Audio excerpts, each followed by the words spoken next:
the enthusiasm that everybody's showing for something that's extremely important to the Rural Broadband Caucus. I ask other members to come on up.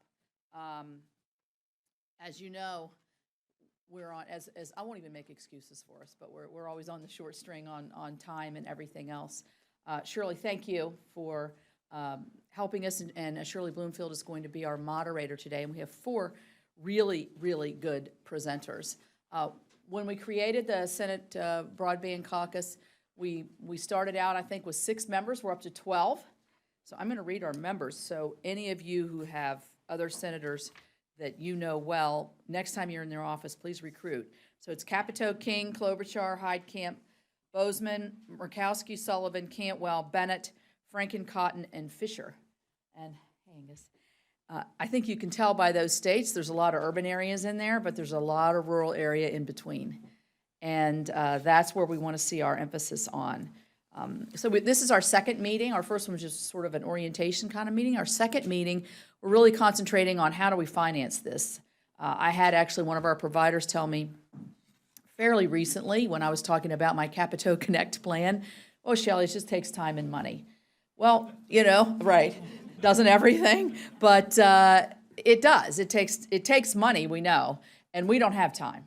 So that's what we want to talk about today, the really innovative public-private partnerships that are going on across the country to give us all different ideas and different ways to go. So I'm going to stop here because I think the most substantive thing is what you're going to hear from our presenters. And I'm going to ask my fellow senators, Senator King and Senator Bozeman, whatever order you guys want to go in, if you guys would come up and... John, come on up. Angus, come on up. Well, I can't really add much to what Shelley said except how important this is. It's critically important and particularly important for rural states. It's economic life or death for rural communities, and I'm really delighted that the Congress is starting to focus attention on such a critical issue. I remember meeting a fellow years ago when we were all still doing dial-up, and I said, how do you deal with the pauses when you're waiting for things to download? And he said, I have a book that I read. It's called my dial-up book. And so he waits for things to download, and he reads a couple of chapters. Fortunately, we've gotten beyond those times, but we're still in a place in many parts of America where access to high-speed internet is limited or non-existent. And I have found there are no simple answers. There's no one-size-fits-all answers. The technology may be different for different regions of the country, different topographies, different densities of population. But the point is, we've got to figure this out. And I don't think there's anything more important that we can do for rural areas, for rural America, because we are, in fact, entering an age, for the first time in human history, where people can work where they live instead of having to live where they work. And that's a world historic change, but it only applies if you have access. And that's why this initiative is so important. So I commend Shelley and John and all the others who have joined us, and look forward to coming up with some ideas and formulas for how to make this work. So I appreciate being here and look forward to the outcome of these discussions. Thank you. John, but while John's making his way up here, I would like to thank in particular Victoria Flood in my office. Many of you know her, and she's done a phenomenal job. So Victoria, thank you for a job well done. Thanks. I just want to take a second and thank all of y'all for being here. And again, thank the panel for taking the time to be out and about. Shelley and I sat together for 9 years on the Transportation Committee in the House. Now we sit together on the Environment and Public Works Committee.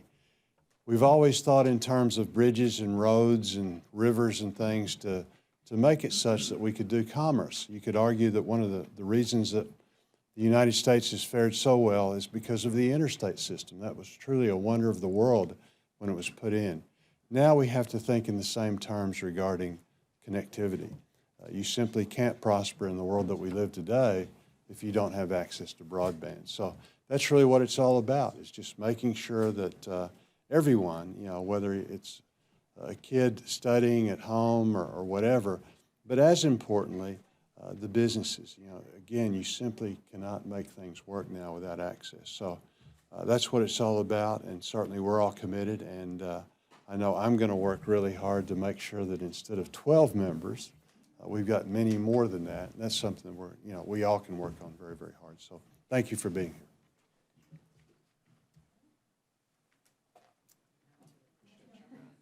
Senator Klobuchar has come in. We're just making like real quick comments before we go to the panel, if you'd like to say something. Yeah.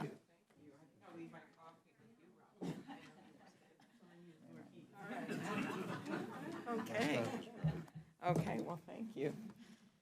All right, well, thank you so much, I want to thank everyone involved in this. Of course, Shelley Capito, my good friend from West Virginia, and Senator Bozeman, as well as Senator King. And Shirley, thank you so much for your work. The topic of today's panel couldn't be more important: financing broadband deployment. In Minnesota, the governor's broadband task force has estimated it will take $3.2 billion to bring broadband to every home in the state. So this better be a good panel. So I think we all know, in reality, there are a lot of potential funding sources, including the Universal Service Fund. Senator Thune and I worked to have that apply to standalone broadband, but I think there's even more work that we can do, and that was something we pushed the FCC on. There's obviously state and federal funding. I personally would love to see, as part of a tax reform package next year, whatever course that takes, that if we do some kind of funding for infrastructure, that some of that goes into broadband. My best story, which I will leave you with, was my farmers near Wilmer, Minnesota, who literally every day go into the McDonald's, not to buy a cup of coffee, but to do their work in the parking lot. Because as we have become more and more high-tech, this is no longer about just having access. It's about having high-speed access and being able to do the complex work, which has become increasingly more technological. Gone are the days with a mule and a plow. And here are the days where they're actually tracking what the water level is in their fields or what the temperature is in their poultry barns, as we just dealt with the avian flu, which killed millions and millions of turkeys in our state. And so those things can be solved in part by technology, and they need that access. So I want to thank this panel. I'm really excited to work on this in the coming year. I'm really excited for the election to be over so we can work on it in the coming year, right? All right. Thank you, everyone. So our moderator today is Shirley Bloomfield, who is the CEO of NTIA. So Shirley, I'll turn it over to you, and thank you. Excellent. Thank you very much. All right. Senator, and all of you, thank you so much for being here. This is obviously a really passionate topic. It's clear that we've got standing room only here. I actually represent, I'm the CEO of NTIA, the Rural Broadband Association. I've got about 800 companies across the country that provide high-speed access. But we know there's a lot more work to be done, and there's a lot of areas of the country that are clearly in need. I know a lot of folks in this room probably take regular phone calls saying, when is the broadband coming? When are the speeds getting higher? And you've already heard from everybody about how many applications there are, whether it's telemedicine, whether it's education, economic development. There's probably no bigger infrastructure issue than getting high-speed broadband to all Americans. So one of the things today I think that is so exciting is the fact we're going to talk about how we finance this, and that is partially key. And I think there's a couple of different steps. During the RE Act in 1949, part of the New Deal, they actually expanded the rural electrification to include telephone loans. That was a really big start for a lot of companies to actually be able to start building some of that infrastructure. That coupled with a program that Carol Maddie, one of our panelists, works on, Universal Service, which actually helps support and sustain the affordability and sustainability of building some of these networks into rural America. All of these pieces come together. So I think we've got some great folks who are going to talk a little bit about, what these challenges are, what is the capital investment? Why does it take so long? How do we recover these costs? And how do we get everybody to understand that the entire country benefits if we're all better connected? It's good for everybody. So one of the things I'd like to do, because we do have such a great panelist, and I know they've got a lot of things to share with us, I'm going to go ahead and introduce all of them. And then I'm going to ask each of you, if you don't mind, to just take, your time. But I'm going to introduce you all at once. And I'm going to start off with Sarah Tyree, who's the Vice President of Government Affairs for CoBank, a very key lender and a big partner in terms of rural infrastructure. Sarah actually has a lot of experience. She works a lot with broadband, energy, water, a lot of these things that are rural infrastructure. And she's going to give a really a seasoned perspective from somebody who actually has to evaluate, what are the pros and cons of actually lending into markets where you're not really sure what kind of a return you're going to actually be able to achieve. Then we have Doug Kinkoff, who is with NTIA, obviously Department of Commerce, really been very involved in terms of working through some of the initial stimulus programs. The agency's also done a lot of work in terms of creating the Broadband Opportunity Council. What are some suggestions that can be given to policymakers to actually make some of this a little bit easier? What are some innovative ways we in the policy world can be looking at it? Is it, through universal service? Is it combination with RUS and our private lenders? Is it things like getting rural utilities to find ways to partner together? What are the ways we can actually expand that footprint? So I think Doug is going to bring a great perspective. He's also worked in the private sector, so he's got that public-private partnership thing going. Carol Maddie, who's the Deputy Chief of the Wireline Competition Bureau over at the FCC. Carol has spent the last probably 5 years of her life wrestling with the future of universal service. So she knows intimately how important that program is in terms of, again, not just the infrastructure side, but certainly the affordability and the sustainability, because these networks are living, breathing networks. You don't put it in the ground and walk away. They have to grow and they have to evolve, because that's what consumers want and what they need. So Carol will actually have kind of a unique perspective on that. And then we have Robin Reed, who's the Senior Vice President for RTFC. RTFC, again, CoBank and RTFC are two of the private lenders here in the room that primarily lend to these rural infrastructure providers. It's not like you can walk into a lot of banks and have access to capital. So these are folks who actually have to dig deep in terms of trying to figure out what makes a good business case. And I'm looking very much forward to hearing what does make a good business case. So with that, Sarah, we're going to go ahead and start off with you, because I know you have a video you'd like to share. Thank you very much for your kind introduction. And let me again thank the Senate Broadband Caucus founding members and their staff for organizing today's event. It's an honor to be here to discuss the opportunities and challenges of financing rural broadband. CoBank is a national cooperative bank serving vital industries across rural America. CoBank provides loans, leases, export financing, and other financial services to agribusiness and rural power, water, and communication providers in all 50 states. Our mission is to serve rural America. And regarding broadband, CoBank provides $4.2 billion in net loan commitments to the communications industry and lends its support to a broad range of initiatives aimed at improving rural access to modern communication services. So now, it's my pleasure to show you a video that provides a basic overview of rural broadband. And let's hope that this all works.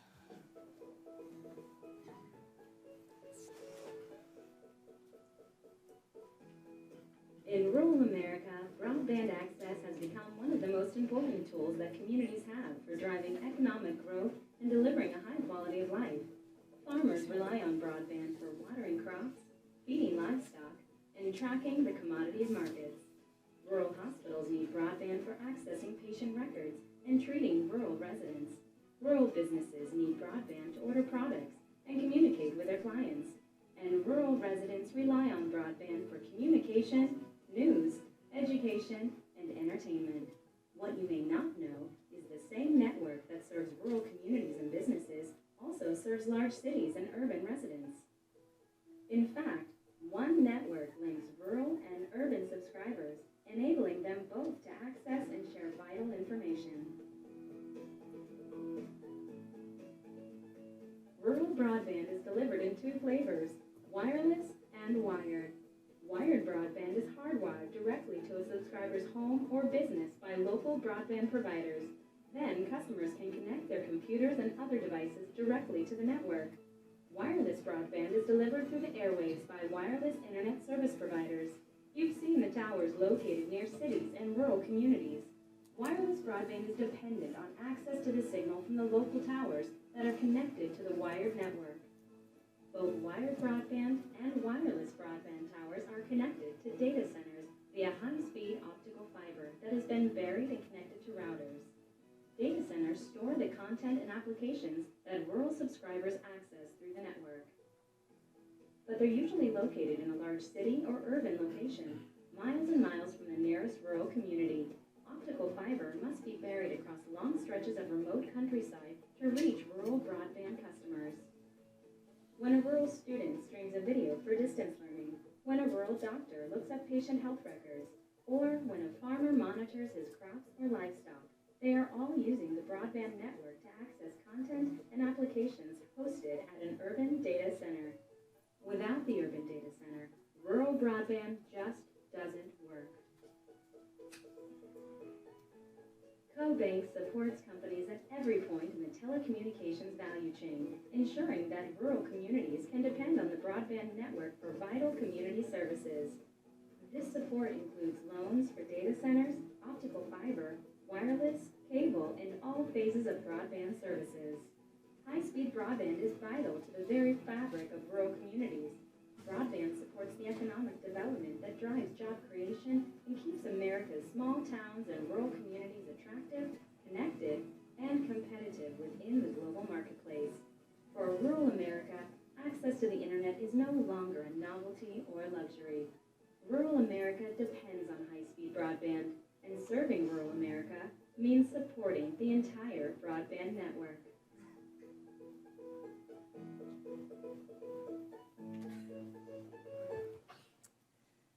So I hope that y'all found this video helpful in explaining how rural broadband works.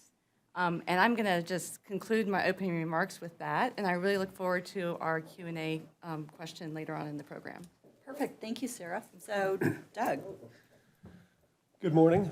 Thank you to the Senate Broadband Caucus for inviting me today. My name is Doug Kinkoff, and I am part of the National Telecommunications Information Administration, NTIA, which is part of Commerce, and is the principal advisor to the President on Internet and Telecom Policy. One of NTIA's missions in this role is to promote the deployment, adoption, and effective utilization of broadband, and to ensure that all citizens have access tools and skills needed to participate in today's digital society. I'm going to quickly touch on several programs that NTIA is driving that are helping to support this critical mission. First is the Broadband Technology Opportunity Program, BTOP, as we refer to it, and it's nearing the end of its life. It was funded by the 2009 American Reinvestment Recovery Act, invested more than $4 billion in roughly 230 projects across the country that have expanded access to and adoption of broadband.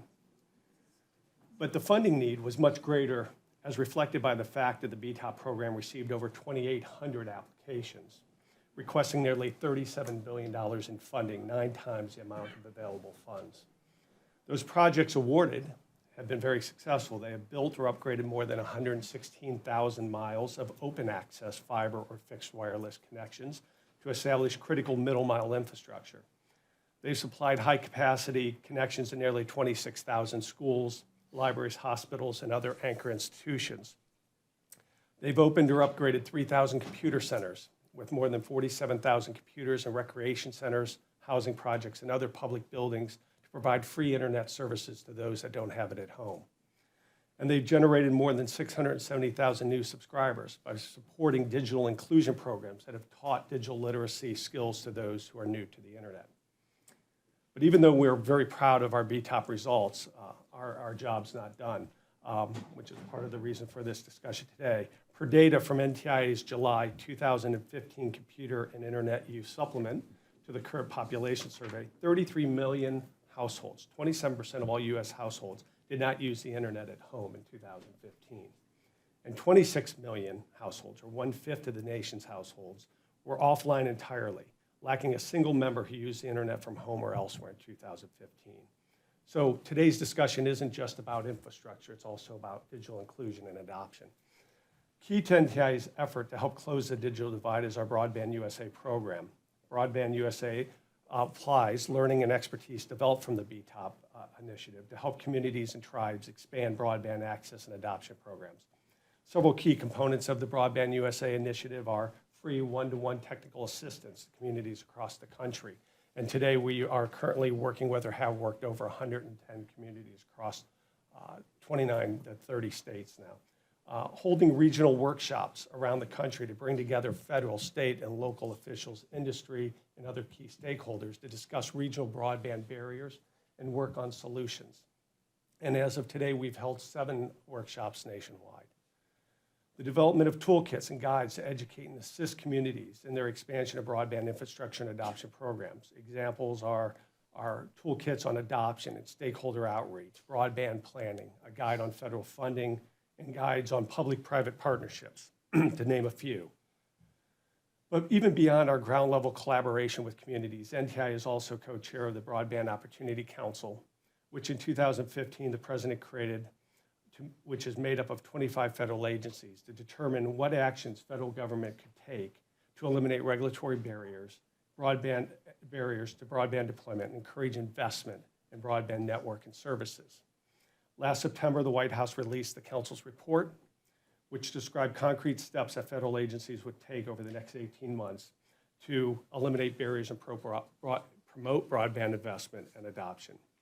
And agencies are already issuing guidance that will promote greater availability of funds for broadband purposes. I'll give you a few of the ones that are tied directly to funding or support of that. Treasury issued new Community Reinvestment Act Q&As that contain language specifically identifying certain types of rural broadband initiatives as qualifying for CRA community development consideration. Treasury also, as part of its 2015 new market tax credit application materials, clarified that broadband infrastructure and related activities are eligible for new market tax credit investments subject to IRS regulations. HUD issued guidance about use of community development block grant funds for broadband. And those are a few of the funding ones. There are dozens of others activities that are moving forward. NTIA is working on the Community Connect initiative, which is a tool to help communities identify and understand what resources it needs and provide access to other resources within the government. We're working on the Broadband portal, which is a one-stop shop for broadband-related information across federal agencies. And we're also working on the National Broadband Research Agenda in partnership with the National Science Foundation. So those are just some of the things NTIA is currently working on to help this critical issue, address this critical issue. So Shirley, I'll turn it back to you. That is great. And I see either some of you are writing your list of things to do, you're taking notes. So I do want to say that we are going to actually have a Q&A opportunity for these folks. So there's going to be cards available that you can go ahead and write down some of your questions as you're thinking about them live and in real time. And I also want to throw in, I actually have an NTCA member company here, Chris Kyle from Chantel. So also, Chris, I'm going to throw you in there that if you actually want to hear from a provider about what are some of those challenges and how you make some of those decisions, we'll throw you into the question pot as well. So with that, Carol, we're going to go ahead and turn it to you. Is that better? Yes. It's a pleasure to be here, and particularly a pleasure to sit across the table and see the people that care so much about these issues. Shirley said I've been working on these issues for 5 years. Actually, I've been working on them for longer than 5 years. I know. Shirley could date me, but I, in the most recent time, I worked on the National Broadband Plan starting in 2009, and then have been working at the FCC to implement those recommendations of the National Broadband Plan. The Universal Service Fund has been in place for several decades. And what has happened in the last 5 years has been an effort to upgrade and modernize all of the components of the Universal Service Fund. In terms of infrastructure, the Universal Service Fund not only provides funding for the high-cost support for these rural communities, but it also provides support for schools and libraries through the E-rate program, and it provides support for rural healthcare providers through the rural healthcare program. But I'm going to focus on the Connect America Fund today. The Commission in 2011 adopted basically what I think of as a framework order setting up what we call the Connect America Fund, $4.5 billion annually. and made a number of decisions, which we've been working on implementing. Big picture, the Commission provided support to extend broadband service, and it focused on two different segments of the industry: the areas that are served by the larger companies, which are, the well-known names such as Frontier and CenturyLink and so forth, Fairpoint, and then the smaller companies, which Shirley is obviously deeply acquainted with and represents. The Commission implemented the reforms and offered a specific amount of money to the larger companies. Most of that money was accepted, and those companies accepted $1.5 billion over a 6-year term, so that's $9 billion. That happened in 2015, and they have specific deployment obligations that they are required to meet and report on annually, and we will be closely watching that as that unfolds between now and the end, which is 2020. And then more recently, just this year, the Commission adopted a framework to modernize and improve the overall framework for the smaller companies. And as one of the senators mentioned, the Commission voted to explicitly provide support for broadband lines, whether or not the consumer chooses to take voice service, which was a very important reform. The Commission also voted to enlarge the amount of funding that would be available for that segment of the industry, and it added $150 million annually to the existing budget over a 10-year period. So it voted to increase the funding by $1.5 billion. And that funding is available through two forms. One is what we call model-based support, and basically the carriers will have a decision on November 1st, just almost 5 weeks away, 6 weeks away. They will have the opportunity to get a set amount of funding to meet certain defined deployment obligations over a 10-year period. If they choose to accept that funding, it will be a certain revenue stream, and I think that is of particular interest to some of the lenders at the table, because that's what helps those lenders make that critical decision to, loan the capital that's necessary to build out the broadband. If the companies, for whatever reason, choose to remain on the existing system, as I said, we've now updated those mechanisms so that they can get support, whether or not the consumer chooses to take voice service. And the Commission also has set a framework for specific deployment obligations for those companies as well, so that we are going to have measurable goals and we'll be able to report to the public and to Congress what progress we're making over the years. And I could go into many more details, but I'll stop because I'm sure people would rather ask questions. All right, Robin, you get to follow up now. Okay, I'd also like to thank the caucus for holding this event and for inviting RTFC to participate. It's really an honor to be a part of this really important conversation. So a little bit of background about RTFC. It was formed in 1987 to specifically provide financing to rural telecommunications companies. It is a cooperative, and as such provides loans to its members and any entity that is owned, operated, or controlled by an RTFC member that is providing telecommunications services. We currently have just under 500 members, and in order to become a member of RTFC, a company must be eligible to borrow from the RUS Infrastructure Loan Program. So we are truly focused on small carriers. RTFC is governed by a board of directors that is elected solely from the telecommunications industry. And we currently have 7 directors that are very long tenured, highly engaged managers of a rural telephone company. The products that we offer include long-term loans and short-term revolving lines of credit. And we provide financing to all types of companies, although most of our borrowers are local telephone companies that do provide diversified services, meaning they're already providing high-speed internet access to their subscribers. But we have made loans to wireless carriers, cable television companies, as well as standalone broadband companies. We finance all types of projects, construction, acquisitions, and debt refinancing, and we also provide working capital through our line of credit program.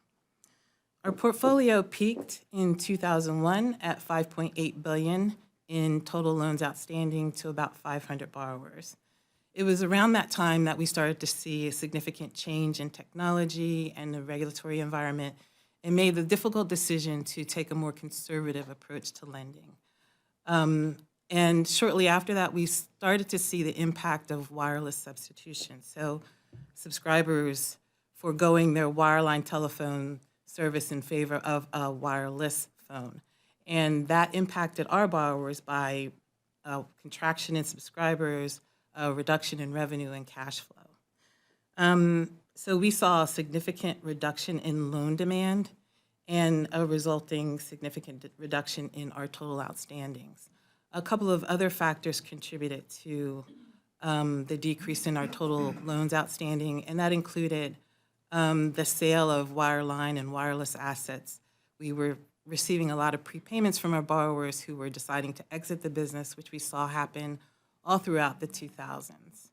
And then the other significant impact on loan demand was the FCC's 2001 transformation order, which caused companies to basically defer investment in infrastructure.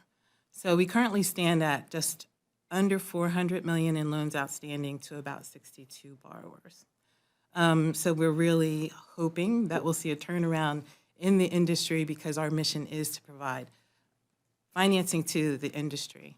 The only other comment that I'll make about RTFC is that it is funded and managed by the National Rural Utilities Cooperative Finance Corporation, or CFC for short, which was founded in 1969 and provides financing to the rural electric industry. It has a $24 billion balance sheet and about 240 employees. All right, well, thank you all. So I think Robin ended us on a note, and I know senators are going to need to leave. So again, our sincere thanks for your leadership on starting this caucus. So Robin actually touched on it, so I'm going to ask all of you. You know, you talk about the capital-intensive nature. You know, Doug, you see it from one perspective. Carol, you see it from what comes in on universal service, and both Sarah and Robin see it as lenders. So I'd love to have anybody who wants to talk about, you know, the capital-intensive nature, deploying broadband, building those networks, and how you make some of those decisions, right? What do you look at when you're actually making these lending decisions or these grant decisions? Anybody want to jump in? I'll take that. Take a number. So we're cash flow lenders, and what we rely on is a company generating sufficient cash flow to be able to service the debt we provide. And companies need capital upfront in order to deploy infrastructure prior to receiving the revenues from the services that will ultimately run across that infrastructure. So we rely heavily on projected financial statements. In the past, like I said, most of our borrowers are rural telephone companies, and in the past they've been able to rely on income from the Universal Service Fund and to some extent intercarrier compensation to assist them with servicing their debt. And as income from those two mechanisms have reduced, they have to rely more and more on revenues from their subscribers, which ultimately pushes rates up and may, without those support mechanisms, push rates out of the affordable range. Sarah, do you have anything you want to add? Yeah, I concur with Robin's point of view towards lending. And again, cannot underestimate the importance of a stable cost recovery mechanism. I mean, when you are looking at rural areas where you have less customers per mile, it just doesn't pencil to build out modern broadband without a stable cost recovery. And that's just a basic fact that I think that people just need to be aware of. So, Carol, that leads perfectly to you, which, you know, on one hand, you have, you know, obviously the lenders, you know, talking about kind of the decisions they make, you know, and USF plays kind of a complementary role. And I don't think people always understand kind of the complementary nature of USF, as well as the capital support. So again, you know, maybe you could share a little bit about what you see as the difference between the interaction of USF on one hand and upfront financing on the other hand. Well, obviously, over the years, carriers have used universal service revenues as how they pay down those loans. We're well aware of that, and I think one of the things that we've been working through and, have made major accomplishments in the last 6 months is to establish a framework where those revenue flows will be known and predictable in the future, and that's going to make a big difference in terms of how companies are in a posture to go to lenders, whether it be these folks at the table or RUS, with a better picture of what their revenue forecasts will be, particularly those that, as I said, that choose to elect this model-based support. They will have a known cash flow from the Universal Service Fund for a 10-year period, and I think that's going to make a big difference. Thank you. So, Doug, you mentioned, you mentioned BTOP and, how effective that program was. We're probably, regardless of who wins in November, I would expect that policy folks in this room are probably already thinking about, what do we do to take that next step? So, were there some lessons learned? Were there some ways that, you're taking some of these pieces? Are there some things you'd like to share? Yeah, there's two sides of that coin. There is the lessons learned for the community themselves. How do they ensure that broadband is understood and accepted by the community? So it's not as simple as, hey, we're going to put broadband in. It's what we found was that there are there's considerable legwork that needs to be done. You need to have a champion in the community, and you need to ensure that they understand that it's not simply about broadband. It's about the economic development that broadband brings to a community. So partnerships was a key piece, whether that was partnerships among city and community leaders, but also among the incumbents and new entrants to the marketplace. We found some of the most successful awards to be those that worked directly with the incumbents from the beginning of the awards, that did not go it alone. And local leadership is key to that, right? It is educating the public. It is working with the incumbent. It just makes it a much smoother transition, especially when they start to put up bonds or request for bonds, et cetera. Education is a key, we learned, to those that are more successful. On the other side of that, which is more the policy side, one of the things that we will debate the value was, but we saw great value, was the open access requirement. So on the BTOP program, open access was a requirement, meaning anybody could come along and if we built the tower, they can put their equipment on that tower with agreements with the current recipient, or if it was an infrastructure network, fiber-based, they had a right to get access to those fibers under an agreement with the carrier. And what we've seen are over 800 interconnection agreements on the BTOP infrastructure. So that means incumbents, new entrants, et cetera, expanding their current footprint, expanding into new areas of service. So we saw that as a really impactful policy that we made to have open access. So then kind of taking that back, so you've got on one hand, the different pieces that can come together, but I'm going to flip it back to financing again, because again, without the dollars, it's really hard to do this. So I look at RUS, CoBank, RTFC. If you guys went away today, where would folks be able to get the capital? I mean, do you envision local banks, big banks? Again, maybe you could share a little bit more insight into how you get a loan that comes in, a loan request, maybe a little bit more detail about what are you looking for? Again, we've talked about the fact it's low density. You have, on average, 5 subscribers per mile. Here in this area of Capitol Hill, we're about 200 subscribers per mile, if not more, averaged over the DC area. And yet the cost of that network doesn't go down. You just have fewer people kind of covering that cost. So, again, I'm kind of thinking about without, I know you guys have slowed down a little bit. I know you're looking very carefully. What other alternatives do folks have who want to build these networks? Are there any? I mean, anybody who might have any insight into that? What we've seen is that a couple things. One, we've seen partnerships between communities and towns, et cetera, with the incumbents, right? A commitment if they would increase speeds or expand out, an agreement to revenue sharing in some cases, to a guaranteed penetration rate, so that it made the business case a little bit better for the existing providers and new entrants. So I think that we've also seen recently some venture capitalists coming in. Now, I'm not going to say that overlays directly with rural, but we are starting to see that in some places with some of the communities we're working with some of that money is becoming available. So not traditional bank, and CoBank has been a supporter of, I think, quite a few of our BTOP awardees and expanding, et cetera. And of course, anytime a bank wants to give you money, they want a collateral. So they take a first position. The interesting thing about BTOP is you can't take a first position. So banks that have invested in the BTOP awards post cannot take a first position on the basically taxpayer assets. So we are seeing the venture capitalists a little bit coming in, and also creative financing with incumbents and new entrants in return for commitment to penetration levels and/or some type of revenue share if the community can put up some of the cash.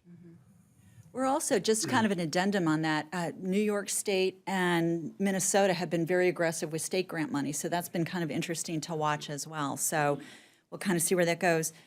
Carol, obviously you have had, there's a lot of interfacing between the FCC, RUS, a lot of coordination, or, maybe there has or there hasn't been, but here you've got, and I'm sorry that RUS couldn't be here because they are really probably one of the primary lenders to a lot of the rural telecommunication providers. But, when you think about the importance to RUS of USF, you've talked about that certainty. How do you both work with each other? You're two really critical agencies. Do you coordinate? Do you interface? Is there any kind of a flow between the two? You're about 200 yards away. Absolutely. We actually have had a really good relationship with RUS in the last few years. We walk up to their office and they walk down to ours. As Shirley said, we're only 2 blocks apart. We have had a number of regular meetings. We've gone over to RUS after some of these significant decisions, like the recent rate of return order, and we've literally had workshops where we brief their staff and go through in great detail, explaining what the FCC's done. Anytime we do a major decision, I shoot an email over to Keith and just say, hey, want to make sure you saw that. We have, and Keith being the RUS person who is sort of critical for the loan program. We have a memorandum of understanding with RUS that allows us to share proprietary agency information, and we've shared information both about portfolios, about particular borrowers, and we talk about specific situations when they come up. So we do a lot of coordination, and things are going really well on that front. So one of the things, and I think I saw it with the map that was outside the office, and a lot of you who work for congressional offices probably, are like, that's great, Shirley, that, small companies are doing all this great stuff. We've got communities that have and don't have technology. And I'm sure, you get those phone calls, and there is that struggle about, you've got kind of 2 parts of rural America. So love to just, for anybody, when you think about this challenge, you think about, one of the things we started, for example, at NTIA is we've created a gig certification program. And I've got 90 companies in their community who are offering a gig service, which actually always surprises people because they think Google Fiber and it's cool and it's sexy, and who knew that a rural telephone company could be cool and sexy, but they can be. And one of the things, so a little bit more from any of you about, you've got these 2 parts, and what do you think in terms of a policy perspective, what is it going to take to get some of those unserved or underserved areas actually covered? What, are there policies? Is there pressure? Is there, I think that is a big part, and particularly, again, when people work for policymakers and you're in that position of having a constituency that isn't served, there's a lot of anxiety around that right now. So I'm just, it's kind of a brainstorming kind of opportunity. But again, a little bit, there's a difference, right? So I think one of the things that has been critical too, and Carol has been very active in this, and we are always working together between the FCC and RUS. And I think the BOC, the Broadband Opportunity Council, has been very important in breaking down kind of the silos between federal agencies. They weren't there intentionally, it's just the way we operated. When you put 25 agencies in a room and you start talking about broadband and how it relates to their mission, how it can help the American taxpayer, you start to, come up with creative ways. One of the things I know DOI is looking at is they have 4,000 towers on federal land. How can they make those available to the industry and others to help expand, broadband wirelessly to rural America? So that goes, there are many examples like that that the Broadband Opportunities Council is looking at. And I think that part of the key part that we found was that some of the agencies are restricted by current authorizing language, right? They can only do what they can do within the four corners of the rules. So that's something that would probably, some of them may need to have some relief there to go further. But I think that there is a lot of good things going on with the Broadband Opportunity Council to get agencies talking and to look at ways we can help serve rural America. And I want to echo that. I was actually the FCC representative to the Broadband Opportunity Council, and the more the federal government can do to share information as to what other agencies are doing, the better it is for everybody. And, again, obviously, while we were working, or the council was working on the report, it was really a good way on a face-to-face basis to sort of see counterparts and connect the dots, because that's what's so important. It's not any one thing that will solve this problem. It's only if you connect the dots all over the place. It's a lot of dots. And building on that, one of the things that we've seen that have been very successful are state fiber networks. When you have folks in the state, and that includes everything from your traditional RBOCs, the small carriers, and even sometimes the rural electric co-ops, when they go and they work together to build out the middle mile. When you saw in the video, when you have that long backhaul that's needed to connect those rural communities, when you have strong partnerships to build out that backhaul, we've seen a lot of great results. And so anything that you can do to encourage partnerships, I think, is a great step forward. I think Sarah makes a really good point. We, as I mentioned, we're funded by a company that supports the rural electric industry, and many of the areas that don't currently have broadband service are served by large ILECs, and our members, our TFC members, would really like to expand their area to deliver broadband to those communities. And I think the electric cooperatives there's like a movement in that industry to also deliver broadband to their communities that don't currently have it. And we're all encouraging partnerships to make that happen. All right, so so one of the things that's also, obviously we're kind of preaching to the choir, but I think it's also really valuable to hear each of your perspectives about, impacts. We all know broadband's important, but, have any of you kind of, you think about job creation, you think about the amazing initiatives in telemedicine. Carol mentioned that USF is not only high cost, but it is also healthcare, it's education, it's low income. What are some of the applications that you're seeing that get you excited about in terms of, what advanced broadband actually really can bring? I don't know if anybody has anything to share, but. Well, one area that we've seen is the application with our agriculture customers, and specifically with conservation practices with water. When you have water sensors that can be used, especially in California, where they can better utilize their water resources, that technology only works if they have access to broadband. It's not like a walkie-talkie. It has to be connected to the fiber backbone. And it's just a great way that it'll support agriculture in these areas, but you get sometimes calls with someone who wants to get that technology, but they don't have the coverage in their area. So that's one. And I think we've all, I'm sorry. I think we've seen the stories about how it attracts commerce to rural communities and enhances healthcare and education. But I think the thing that gets overlooked is that it is great at retaining population in rural communities, in particularly youth. And I wanted to say, a long time ago, Shirley took me on a road trip to rural Texas. And We did. we did. And I remember back then, going to a local school where they talked about how they were able to have AP classes for the high school students in a very small rural high school and how important that was. And that made a big impression on me. I now am the mother of a second grade teacher. She's a teacher in a Silver Spring school here in the area.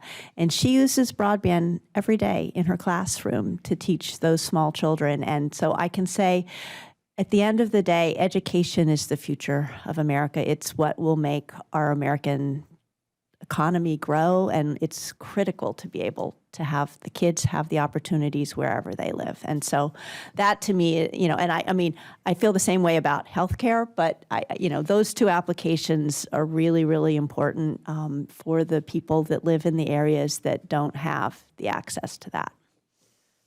And really nothing new. I mean, but what we've seen with BTOP and all of the awards is exactly support for these comments, that one, that it attracts business, right?